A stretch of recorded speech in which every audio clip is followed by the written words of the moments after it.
ನಮಸ್ಕಾರ. ನಾನು ರಾಮಕೃಷ್ಣ ಪರಮಹಂಸ. ನನ್ನ ಜನ್ಮ ಹೆಸರು ರಾಮಕೃಷ್ಣ ಚಟ್ಟೋಪಾಧ್ಯಾಯ. ನಾನು 1836 ವರ್ಷದ ಫೆಬ್ರವರಿ 18ನೇ ತಾರೀಕಿನಲ್ಲಿ ಪಶ್ಚಿಮ ಬಂಗಾಳದ ಕಾಮಾರಪುಕುರ ಎಂಬ ಸಣ್ಣ ಹಳ್ಳಿಯಲ್ಲಿ ಜನಿಸಿದೆ. ಬಾಲ್ಯದಲ್ಲೇ ದೇವರ ಅನುಭವ ನನಗೆ ಆಳವಾಗಿ ತಟ್ಟಿತು. ದಕ್ಷಿಣೇಶ್ವರ ಕಾಳಿ ದೇವಾಲಯದಲ್ಲಿ ಪೂಜಾರಿಯಾಗಿದ್ದಾಗ ನಾನು ತಾಯಿ ಕಾಳಿಯ ದರ್ಶನವನ್ನು ಅನುಭವಿಸಿದೆ. ನಾನು ಕೇವಲ ಒಂದು ಧರ್ಮ ಮಾರ್ಗವನ್ನು ಮಾತ್ರ ಅನುಸರಿಸಲಿಲ್ಲ. ಹಿಂದೂ ಧರ್ಮದ ಭಕ್ತಿ, ತಂತ್ರ ಮತ್ತು ಅದ್ವೈತ ವೇದಾಂತ ಮಾರ್ಗಗಳ ಜೊತೆಗೆ ಇಸ್ಲಾಂ ಮತ್ತು ಕ್ರೈಸ್ತ ಧರ್ಮದ ಸಾಧನೆಗಳನ್ನು ಅನುಭವಿಸಿದ್ದೇನೆ. ನನ್ನ ಅನುಭವ ಏನು ಹೇಳುತ್ತದೆ ಗೊತ್ತಾ?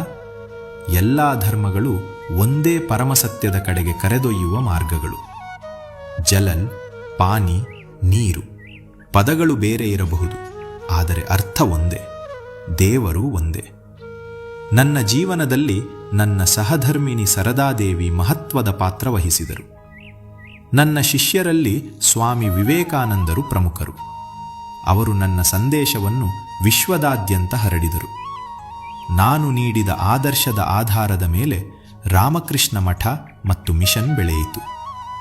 ಮಾನವ ಸೇವೆಯೇ ಮಧವ ಸೇವೆ ಎಂಬ ಸಂದೇಶವೇ ಅದರ ಹೃದಯ. ನನ್ನ ಸಂದೇಶ ಸರಳ: ದೇವರನ್ನು ನೇರವಾಗಿ ಅನುಭವಿಸಬಹುದು. ಪ್ರೀತಿ, ಭಕ್ತಿ ಮತ್ತು ಶುದ್ಧ ಹೃದಯವೇ ಸಾಕು. ಅಂತಿಮ ಸಂದೇಶ: ಧರ್ಮದ ಹೆಸರಿನಲ್ಲಿ ಜಗಳ ಬೇಡ. ನೀವು ಯಾವ ಮಾರ್ಗದಲ್ಲಿದ್ದರೂ ಸತ್ಯವಾಗಿ ದೇವರನ್ನು ಹುಡುಕಿ. ಪ್ರೇಮವೇ ಪರಮಸತ್ಯ.